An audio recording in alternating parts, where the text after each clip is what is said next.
Hey gearheads, and welcome to Garage Talk. I'm Corey, and with me here are two very similarly priced all-wheel drive, four-cylinder powered compact crossovers that go about their mission in two totally separate ways. Over here we have the very sporty looking 2025 Chevrolet Equinox RS all-wheel drive, and over here we have the brand new hybrid trim co-produced with Toyota and the 2025 Mazda CX-50 hybrid.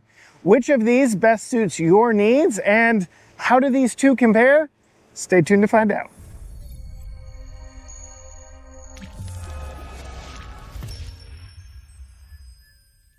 Gearheads, I know we test the latest and greatest vehicles that all typically come with Apple CarPlay and Android Auto in their wireless functionality.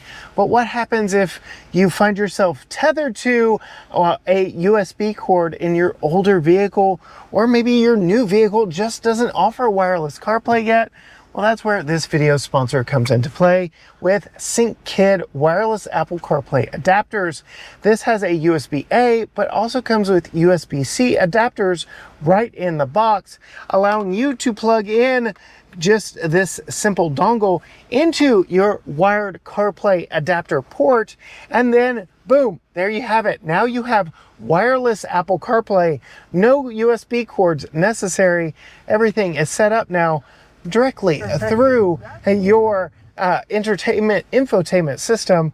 Brings you into the modern era. If you want to know more about them, hit the link down in the description below. It is not very often I get two very similarly priced competing vehicles with me at the same amount of time, but that is the fine fortune I find myself in today. Yes, two very different approaches to a compact crossover. Both of these are priced right at $40,000. Both of these use four-cylinder power under their hood. Both of these employ all-wheel drive, and that's really where a lot of the similarities just go by the wayside. We will actually start over here with the Chevy because we get a very familiar powertrain and a very new body. This being the all-wheel drive version of the Equinox gets the more powerful version of Chevy's 1.5 turbocharged four-cylinder engine. It makes 175 horsepower and 203 pound-feet of torque. That is right at 19 more pound-feet of torque than the front-wheel drive only version gets. And because we have all-wheel drive, we get an 8-speed automatic transmission, which I very much prefer over the CVT, though don't get me wrong, the CVT is not a terrible option in the Equinox. I just prefer a traditional gearbox. This does, as I mentioned earlier, also have all-wheel drive, but it's a driver-selectable unit. So if you're driving around in two-wheel drive and there's wheel slippage, the vehicle tells you to do something versus it going ahead and taking care of the wheel slippage itself. Coming over here, we've got the 2025 Mazda CX-50 hybrid. This is a new powertrain system for Mazda. This is not their Sky Active engine, and despite that engine cover having a Mazda logo on it, this really is a Toyota hybrid system, Toyota Hybrid System 2. In fact, very similar to what we see in RAV4, for example. The engine itself is a naturally aspirated 2.5 liter four-cylinder, so it's a bigger engine, and therefore it makes do with more power without forced induction, making a total system output of 219 horsepower. The engine itself only makes a measly 163 pound-feet of torque, but thanks to its three-motor electric drive system, we actually get more torque than that. The front electric motor makes 202 pound-feet of torque, while the rear electric motor makes 121. And yes, that rear electric motor is in no way connected to the front wheels. Unlike the Chevy system, this all-wheel drive system is always active, always paying attention, and will step in for you if it detects wheel slippage. One other difference under the hood that you might have noticed is Mazda employs nicer gas struts to hold the hood up for the Mazda, whereas Chevrolet has gone with the more cost-effective manual prop rod over here on the Equinox. Let's talk about styling and where these are built. So the Chevrolet Equinox in its 4th generation is actually moved to Mexico. This is an American vehicle produced in Mexico. This being the RS version, we have some fun styling. You can see our particular model does have all LED lights, LED headlights, running lights, turn signals, and fog lights. The fog lights are part of a convenience package here on this model. I absolutely love the look of the new Equinox. It's gone more sporty and rugged, more boxy like the bigger Traverse and Tahoe and Suburban, really leaning into the fact that consumers are looking for a rugged, off-road ready type of vehicle. And yes, very familiar design cues throughout. The RS gets black grille, black bow tie, black accents all the way around. We'll talk more about that as we get along to the side of the vehicle. Full 360 cameras on this one as well, which is something I really like. And it just absolutely stands out in this red paint. This is a premium cost option, but I'd say this red gives Mazda's Soul Red Crystal a run for its money. Speaking of Mazda, yes, we do have some updated styling for 2025 on the CX-50. Essentially, to the naked eye, nobody's going to be able to tell the difference between a hybrid model and a gas-powered model, but there are subtle changes, most of which are underneath the skin to accommodate that Toyota hybrid system. The vehicle sits a little bit higher without getting any additional ground clearance, again, mostly due to the packaging of the powertrain. But I really like the contrast of the black grille against this pearl white paint. It is a very clean look, and you can see a lot of similarities as to what these manufacturers see as important to the compact crossover segment. We get a lot of black accents, very little chrome, very little bright work on either of these, and it is a very nice look. We do have all LED lights all the way around on this Mazda, including their pulsating heartbeat style turn signals that are mounted up just a little bit low, especially for me here in East Texas, where a lot of vehicles on the road are lifted trucks. I don't know, I just feel like they're a little bit low, whereas Chevy decided to accentuate the boxiness and the height and width of their vehicle by putting them at the top corners. As we come around to the side of both of these, a lot more similarities come into place, as well as a lot more differences. Both vehicles ride on premium 19-inch wheels, though because this is not a hybrid model, these are not aerodynamic wheels. They are machine-faced and carbon flash metallic painted 19-inch wheels wrapped in Continental CrossContact tires. These are 235 55 R19s. Much like the front and the overall perimeter of the Mazda, we get plastic lower cladding on this, but I really like the black painted contrasted roof and the more aggressive chiseled body lines of the new Equinox. The outgoing Equinox was very soft in its design approach. This is definitely more rugged and masculine, and it appeals to me greatly. We do get Chevy's passive key entry system here. Well, I say passive key, it really is an active system because it is a proximity key, but you have to push this button to lock and unlock the vehicle with the key on you or near your person. On your person, in your purse, whatever the case may be. But I do like how many options Chevrolet gives you on the key itself. You have lock, unlock, remote start, hatch release, panic button, and you can deploy a physical key. Coming over to the Mazda's side profile, it is very similar to the non-hybrid version, but again, we get black plastic cladding that has been updated slightly versus the non-hybrid models. Again, very subtle differences between this and the gas version. We also get 19-inch wheels. They are a black and machine face look as well. but these are more aerodynamically focused, and these are wrapped in to 25-55 R19s. These are the slimmer tires of the two, but not by too much. Two 25-55 R19s. They're Goodyear Eagle Touring tires. Overall, the side of this one is a little more traditional crossover. You get the solid body colored roof and a little bit more bright work on our particular tester than what we get over on the Equinox. The key is Mazda's proximity key with all the buttons on the side.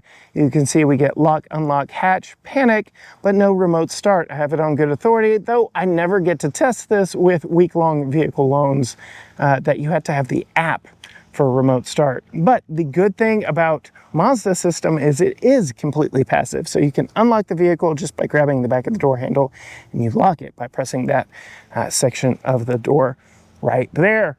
Coming around to the back of both of these vehicles, I really do like the boxier styling of the Equinox versus the model it replaces. And I'd say it looks like a shrunken Traverse all the way around. We have all LED lights in the back as well, including turn signals. Slightly different design, but same overall profile as what we see on the larger Traverse. Sorry, we are in the shade. I'm shooting solo today. I can't do a lot of moving around, but we do get a lot of black accents on the back here. Your Equinox all-wheel drive and your RS badge back here. We get a black painted lower bumper back here with no visible exhaust ports back here at all. And then opening up the hatch, we do have a power liftgate. Chevy is employing a new power liftgate system. You no longer have to kick or dance or gyrate underneath the rear bumper. You just stand back here with the key again on your person, and it will give you a few beeps and open the hatch up all by itself. Chevrolet claims 29.8 cubic feet of storage behind the second row, 63.5 if you fold the second row seat down. Chevy even offers additional storage underneath back here, so you've got some hidden storage. And then we do have our spare tire even further down underneath there. So lots of storage in this one, made up for over the Mazda because we do not have a battery pack that we had to worry about or a rear electric motor. So the packaging in this is a whole lot better.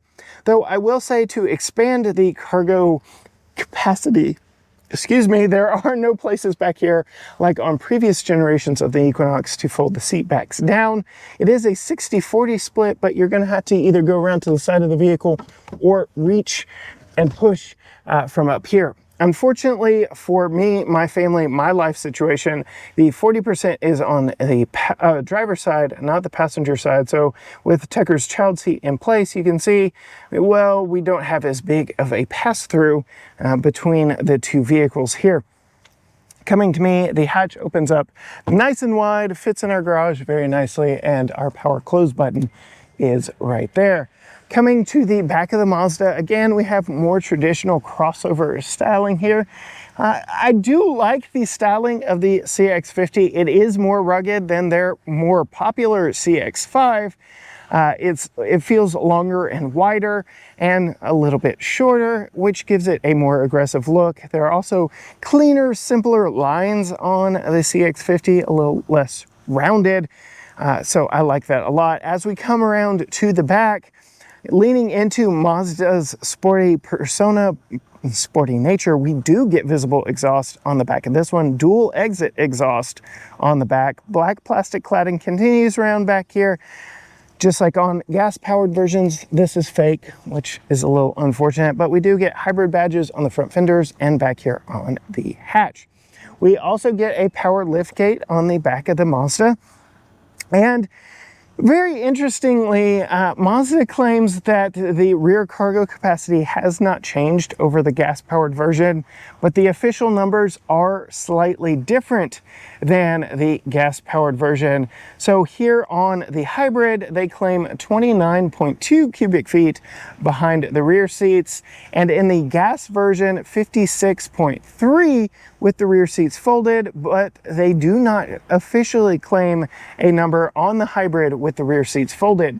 The non-hybrids are 31.4 rear seats up, 56.3 with the rear seats down. So I do imagine that 56.3 will diminish by just a little bit when the official numbers are released. But you can see still an ample cargo area back here. It seems longer than what is in the Equinox. Unfortunately though, you do not get any additional storage underneath. The hybrid model has all this foam around the spare tire right there. That is a subwoofer for the Bose sound system, and that cuts down on what little additional storage the gas-only version of the CX-50 had underneath this cargo shell. So you're really not going to be lifting that up too much, but we do have a little bit of storage over here and over here. You can see we do have a 60-40 split rear seat, and I much prefer the 60% being over here, and I much prefer the fact that you can fold the seats down from back here. You do not have to go all the way forward to fold that down. We have those on the backs of both sides.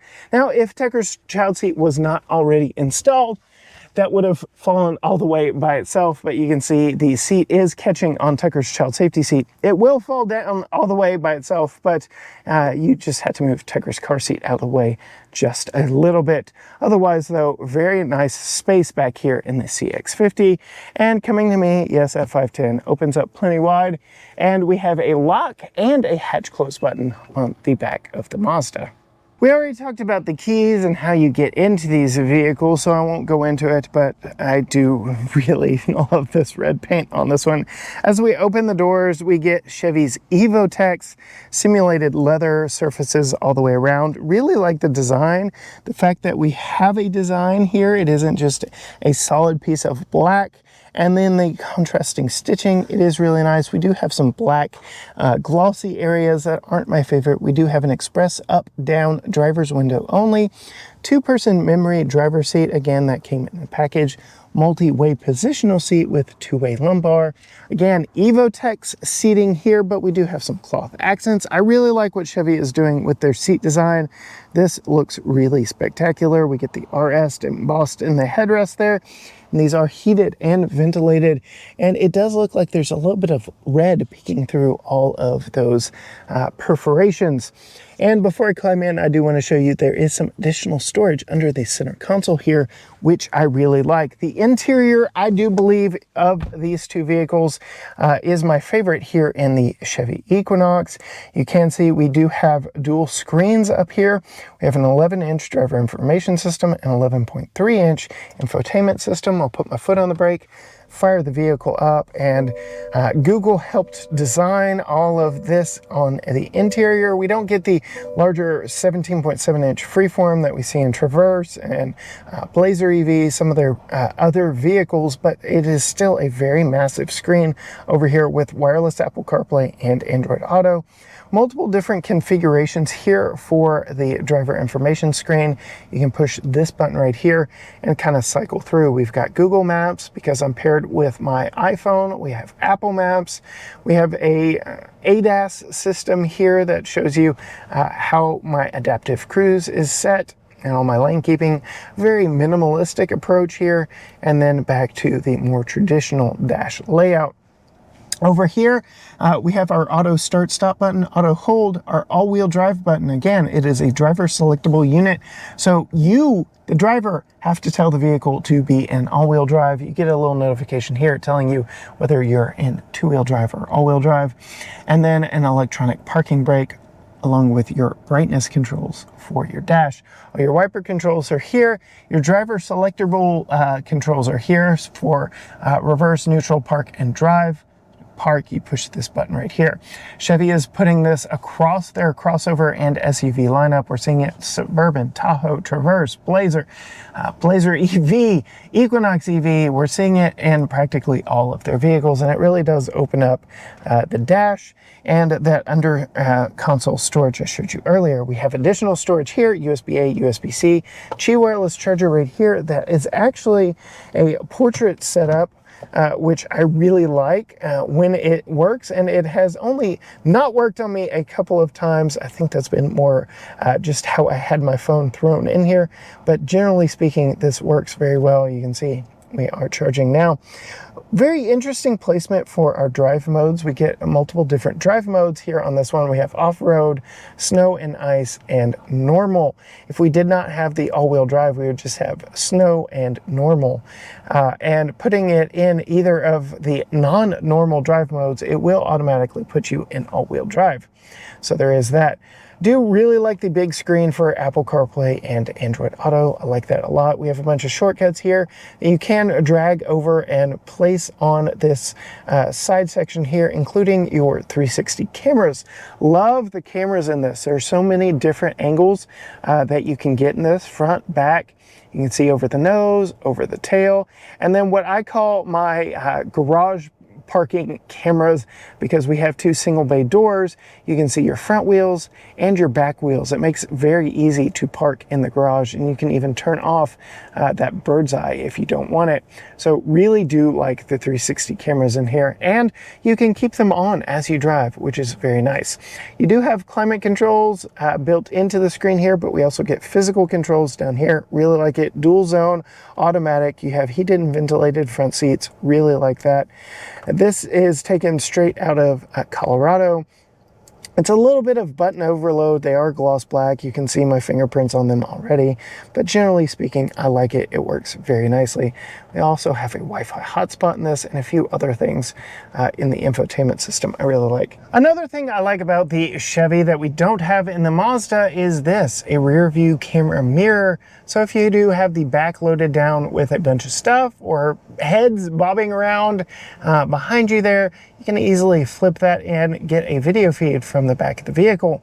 Unfortunately, that also means we don't get something like a head-up display. To keep costs down, Chevy has opted for the more useful feature here and cost cut the lack of head-up display, because you still do get a very good display down here with the 11-inch digital screen.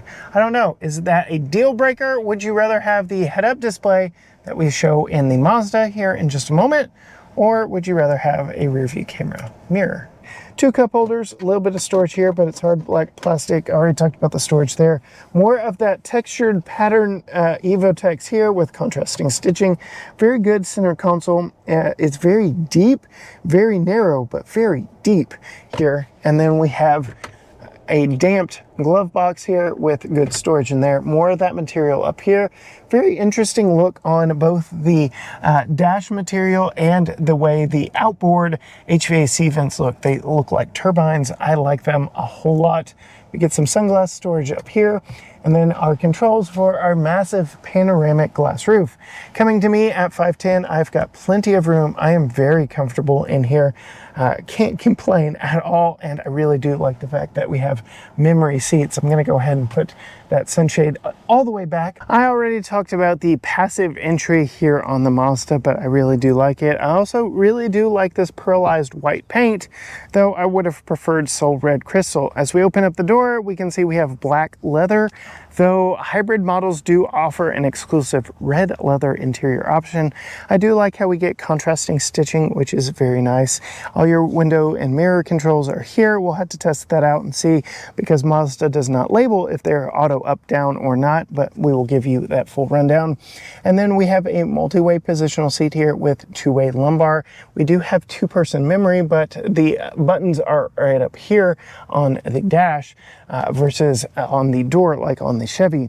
We have leather seating surfaces, not that imitation leather like in the Chevy. These are heated, they are ventilated, and we do get some contrasting piping and colors on here, which is very nice. I just would have preferred having the red interior with the pearl white exterior. Go ahead, put my foot on the brake and start the vehicle up, and well, nothing happens really. We get a lot of Mazda chimes, but the engine does not start because this is Toyota's hybrid system, so we're relying on those batteries and the electric motors more than anything. We have a 7-inch digital screen here in the middle that does double duty and does imitate, yes, that's the right word, the speedometer here in the middle. You can pan through a few different things on the screen here. And don't let that fuel economy number deceive you. I've been doing a lot of filming since I've gotten this. We will be driving this later today to get a full fuel economy assessment on this one. We also get an adjusted gauge cluster over here to show you the state of how that hybrid system is working. Otherwise, it is your typical Mazda steering wheel. You already saw the buttons over here. We do have a couple of poverty blanks over my left knee. Coming over here, we have a 10.25 inch infotainment system here that Mazda really wants you to use the command knob for. We do have Apple CarPlay and Android Auto in this one, and it is wireless and it is touch sensitive when you are stopped, when you are in CarPlay only. Otherwise, Mazda really does want you to use this command knob. Your volume knob's right here. I like the ease of access, having all my controls down here. I just wish this were a little bit closer so that I could touch it more conveniently. You can see, like I said, it is 10.25 inch, but it is more widescreen. We do get a dual automatic climate control here. I also get heated and ventilated seats. We get a little bit of storage back here, a couple of cup holders here. We get some additional power right there. We get a Qi wireless charger that historically in CX-50s have not worked too well for me, and my 16 Pro Max just barely fits in there. But yes, very cleaned up center console, but we don't get any pass-through storage like we did on a Chevy. It's more traditional here. You get your traditional gear lever here, and the cup holder placement is a little far forward, especially if you're going to be getting those big Route 44 drinks from Sonic. You get a couple of drive modes here: power, normal, and trail versus sport, normal, and off-road, and other CX-50 models. And that is really leaning into the fact that this is an EV. You get an EV button right here that prioritizes EV power when possible, but if you step on the accelerator, the gas engine will chime in if needed. So really do like the option of being able to tell it EV, but still having all the necessary power. We get a split opening center console here. It is decently sized. You can see we have two USB-C ports in here. Hard plastic covers for Tucker's child safety seat, but not quite as big, but a little bit different layout than what we had in the Chevy. We also get a very damped glove box here with dual level storage down inside. Some storage in the doors, but storage is a little bit lacking here in the Mazda. I said we would test the windows. They are auto down, auto up, auto down, auto up, and one more in the back, auto down, auto up. So all four windows are express up, down in this one. We'll go ahead and open our shade in this one because we do also have a very large panoramic glass roof in the Mazda. So I like that a lot. We also get sunglass storage up front here. We get adjustable visors, all that fun stuff. Still get plenty good headroom for me at 5'10". But before I leave the front here, I do want to talk about cameras. We only get a rear view camera in this one. We don't get full 360 cameras on any hybrid model. I'm not quite sure why Mazda had to make that choice, that sacrifice, but that is the case. No 360 cameras on this one. Now, we'll go ahead and pop out. You can see this is what the seats look like when they're folded down, but it is very easy to pop them back up into place. And again, very easy to fold them down as well. They don't recline, but we get all the same mixed use materials back here, but no RS embossed on the headrest. I really like how they look. We get removable hard plastic covers for the lower latch points. They're only on the outboard seats. If you want to see me install that, hit subscribe and find our full review of this Equinox. We've got two, including one with Holly and Tucker, where we go into all of that. I really like the space back here and the fact that we have a flat load floor all the way across. That is not something you typically see in all-wheel drive vehicles at all, because there is still a mechanical connection from the engine to the rear wheels in this. Coming to the doors, we get the same materials, but no gloss black back here. I actually prefer this, even though it looks a little bit cheaper. As I climb in behind myself, I do sit up a little bit higher than I do in the front seat. There's my view, but we do get storage on the back of both front seats. We have heated outboard rear seats, which I really like. Air vents back here, and then way down here, 2 USB-C ports. So I like that a lot. We have a fold down center armrest with 2 cup holders, and it doesn't fold all the way down. It stays where you would want it to comfortably sit back here and use it as an armrest. I still have a great view of the glass roof up above me. Still have plenty of good headroom. I already talked about how the seats don't fold down.